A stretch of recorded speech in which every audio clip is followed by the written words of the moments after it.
So I'm Rachel Chapman. I'm one of the neonatologists who takes care of babies in the newborn intensive care unit. In infants with congenital diaphragmatic hernia, we've learned a number of things. One of the things that we know, and it's sort of obvious, is that the lungs are underdeveloped, both on the side where the intestines move up into the chest and on the opposite side because everything is pushed over. One of the other things that we've learned over the more recent past is that the blood vessels in the lungs, which are what carry oxygen to the tissues, are also underdeveloped. And they're underdeveloped in a couple different ways. One is that there simply can be less of them, which can be a problem.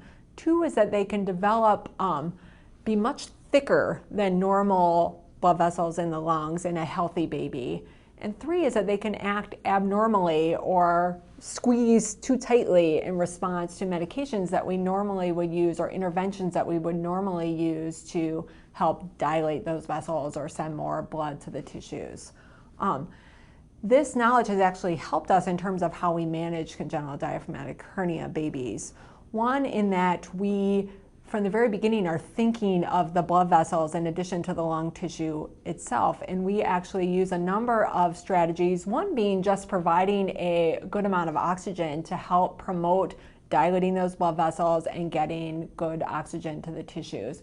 We've also, in the more recent past, developed a number of medications that can be used to help to lower the pressure in those blood vessels.